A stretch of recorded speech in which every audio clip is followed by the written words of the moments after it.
زي ما انت قريت في التايتل كده، اوعى تتعلم انجليزي. مش عايزك هنا تفهمني غلط، انا قصدي اقول لك اوعى تذاكر انجليزي. طب ازاي يا عمر هقدر اتعلم انجليش من غير ما اضطر ان انا اذاكره؟ ما عشان كده اضطرينا نعمل الفيديو ده، يعني من الواضح يعني في الفيديو ده انا همشي معاك خطوه خطوه ازاي تقدر توصل لمرحله انك تبقى قوي جدا في اللغه من غير ما تضطر تذاكرها. بس انت طبعا عارف الشرط، تشوف الانترو وتجيلي مره ثانيه.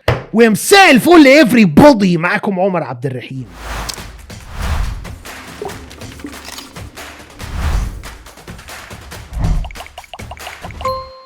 اهلا وسهلا بيكم يا شباب ويا بنات في فيديو جديد. زي ما انت سمعت كده احنا هنخش في الموضوع على طول. انا جاي النهارده عشان اقول لك اوعى تتعلم او تذاكر انجليزي، لان الانجليزي لغه، واللغه لو اتخذناها كانها ماده زي ما كنا بنعمل في المدرسه هيحصل معاها زي اي ماده تانية. مجرد ما بنطلع من الامتحان بتاعها بنحس ان كله خلاص اتنسى واحنا مش هنرجع لها مره تانية. وللاسف مش عارف هي لحسن الحظ ولا للاسف، بس يعني ما علينا، الانجليش انت هتحتاجه طول حياتك، لو مش عشان خاطرك عشان يبقى عشان خاطر الشغل، لو مش عشان خاطر الشغل عشان خاطر دراسه، عشان خاطر كورس، في النهايه توصل اللي هو عشان خاطر عيالك. فانت كده كده صديقي محتاج الانجليش. خلي بالك انا النهارده مش جاي اكلمك في حته الاربع مهارات بقى واستماع وقراءه ومحادثه، لا خالص. انا جاي النهارده اكلمك كلام غير اكاديمي بحت. ازاي اقدر اوصل لان انا ابقى قوي جدا في اللغه من غير ما اضطر اذاكر. هلخص لك الخطه بتاعتك في شكل نقاط. خلي بالك النقط اللي احنا هنقولها دي هي مش محطوطه بالترتيب، يعني انت مش هتاخدهم 1 2 3، لا هي نقط عامه انت هترتبها على حسب اللي ينفع مع حياتك واسلوبك انت. اول نقطه، اوعى تحفظ انجليزي بالطريقه التقليديه، اللي هو انت تاخد الكلمه وتقعد تكتبها 50 مره في الكراسه علشان خاطر تكتبها بالسبيلنج الصح، طريقه الكتابه الصح، وتثبت في مخك. للاسف النقطه دي غير مجديه، ولو كانت مجديه وكانت فعلا بتخلي الانسان يحفظ الكلمات من غير ما ينساها ما كانش زماننا نسينا الكلمات اللي حفظناها في المدرسه كلها. طيب احفظ هنا الكلمه ازاي؟ هتحفظها بسياق. يعني انت لو قعدت تردد الكلمه 100 مره ورا بعضها وتردد المعنى بتاعها ممكن تحفظها لمده دقائق، ممكن لايام، ممكن لاسابيع لو انت محظوظ، بس في النهايه هتنساها. انما لو حفظت الكلمه في سياق هتبقى فعلا طريقه افكتيف جدا او مؤثره جدا، هتخليك صعب جدا انك تنسى الكلمات اللي انت بتحفظها. دي اول نقطه. تاني نقطه، انك ما تزودش في حفظ الكلمات اليوميه. حاول في اليوم الواحد ما تزودش عن 10 كلمات. يعني في ناس بلاقيه يقول لي بص انا عايز في خلال شهرين اكون حافظ 6000 كلمه. ما ينفعش يا معلم، يعني هو ينفع ممكن تلاقي نفسك في اليوم بتحفظ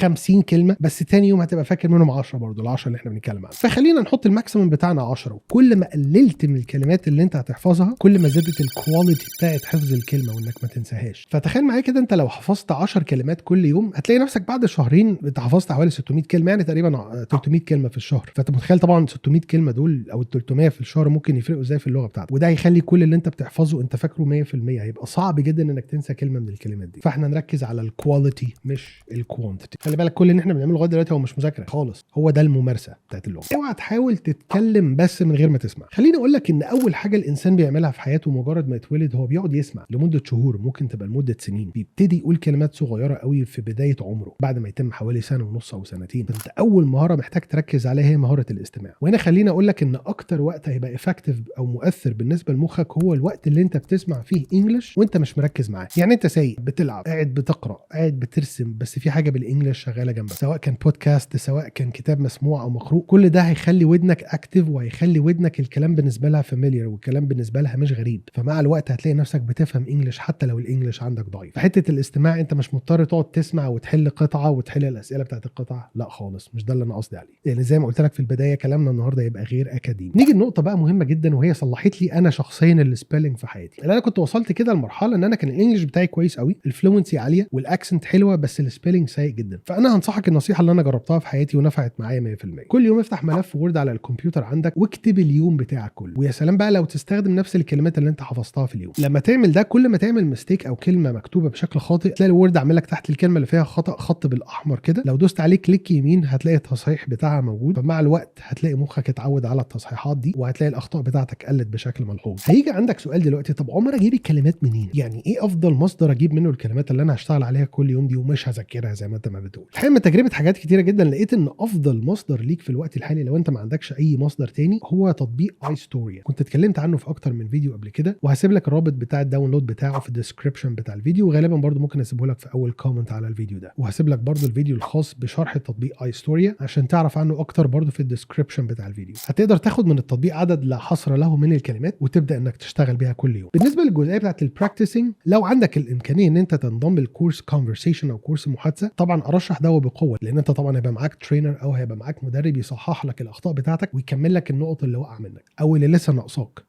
ولو طبعا احترت في تدوير على كورس كونفرسيشن مش هتلاقي افضل من الكورس بتاع جيت واي انجلش كوميونتي اللي هي بتاعت العبد لله، واللي برضه هسيب لك التفاصيل بتاعتها في الديسكربشن بتاع الفيديو. طيب بديل مجاني، كنا عملنا فيديو قبل كده عن ممارسه الانجليش مع الذكاء الاصطناعي او تشات جي بي تي، هتلاقي برضه اللينك بتاعه موجود في الديسكربشن بتاع الفيديو، ممكن تستخدمه جدا بشكل يومي. ولكن انا قلت في الفيديو ده وبكرر مره ثانيه مش انصح ان انت تعتمد عليه 100%. انا اعتبره حاجه يعني ايه جانبيه تقدر ان انت تستخدمها لغايه ما ربنا يفرج عليك. اقوى حاجه هقولها النهارده وهي انك تشوف ايه اكتر هوايه انت بتحب تعملها كاكتيفيتي يعني، وهتحولها لانجلش. بمعنى انك لو بتحب القراءه هتحول القراءه بتاعتك من كتب بالعربي لكتب بالانجلش، او من كتب من اي لغه تانية لكتب بالانجلش لو انت بتتعلم دلوقتي انجلش. لو بتحب تسمع بودكاست اسمع بودكاست بالانجلش. تحب تتفرج على افلام اتفرج على افلام بالانجلش. وطبعا مسلسلات بالانجلش، ولكن طبعا مع استخدام الانجلش سبتايتلز عشان انت دايما تبقى شايف الكلمات اللي هم بيقولوها قدامك، بحيث ان اي حاجه جديده عليك تقدر ان انت تتعلمها. وانا عايز اقول لك انا بعمل كده لغايه هذه اللحظه. يعني انا في الطبيعي ما بحتاجش او ما بقاش مضطر ان انا اشغل الانجلش سبتايتلز، بس بشغلها علشان خاطر دايما دي افضل طريقه بالنسبه لي انا كعمر، حتى ان انا افضل دايما اطور من نفسي. فلما تحول هوايتك للغه اللي انت عايز تتعلمها هتلاقي نفسك بتتعلمها من غير ما تقصد كده. وما تنساش برضو لما تيجي تشغل الفيديوز على اليوتيوب اللي هي اللي بالانجلش، في اوبشن اسمه سي لما بتشغله بتقدر ان انت تشوف الكلام اللي هم بيقولوه موجود قدامك على الشاشه قدامك زي الترجمه بالظبط. كل اللي احنا اتكلمنا فيه ده لو خدت بالك هو مش مذاكره بالمعنى، انت مش قاعد بتكتب وقاعد بتضحي طول الوقت، لا خالص. هو الموضوع كله فن، تطبيق تتعلم منه، براكتسنج سواء مع تشات جي بي تي او كورس كونفرسيشن، كتب او افلام او حاجات انت اوريدي بتحبها كهوايه. فهتلاقي الموضوع بالنسبه لك فن، مش ضغط نفسي. وبرده كل اللي احنا قلنا عليه ده هو ينطبق مع كل اللغات مش فقط الانجليش. فلو طبقت الخطوات دي على اي لغه انت عايز تتعلمها هتقدر تعملها. بكرر لك مره ثانيه ان النقطه اللي احنا اتكلمنا فيها دي كلها مش بالترتيب، يعني انت هترتبها على اساس طبيعه حياتك واللايف ستايل بتاعك انت، ولكن كل النقطه اللي احنا اتكلمنا فيها دي اساسيه وتقدر تتماشى مع اي لغه انت عايز تتعلمها مش فقط الانجليش. مش بقول ان الخطه بتاعتي دي او اي خطه في العالم هتتماشى مع كل الناس، ده ابقى كذاب لو قلت لك كده. ولكن خليني اقول لك انك على الاقل هتلاقي 3 نقط من اللي احنا اتكلمنا فيهم النهارده يتماشى مع اللايف ستايل بتاعك ويتماشى معاك انت. لو خلصت كل اللي احنا اتكلمنا فيه ده هتلاقي نفسك بقيت كويس جدا في الاربع مهارات اللي احنا ما كناش عايزين نتكلم عنهم، اللي هم الريدنج والرايتنج والليسننج والسبيكينج. لو انت عندك طريقه تانية ممكن تشاركنا بيها في الكومنتس، وتشارك معانا لو انت بتعمل حاجه من النقط اللي احنا اتكلمنا فيها النهارده. ويا ريت ما تعملش سبسكرايب للقناه عشان مهما اقول لك طبعا انت مش هتعمل سبسكرايب للقناه، فاهلا وسهلا. ما تنساش تبص على الديسكربشن بتاع الفيديو اللي هتلاقي فيه كل اللينكس او روابط اللي احنا اتكلمنا عنها في خلال الفيديو. وثانك يو سو ماتش فور واتشنج، واشوفكم ان شاء الله الفيديو الجاي.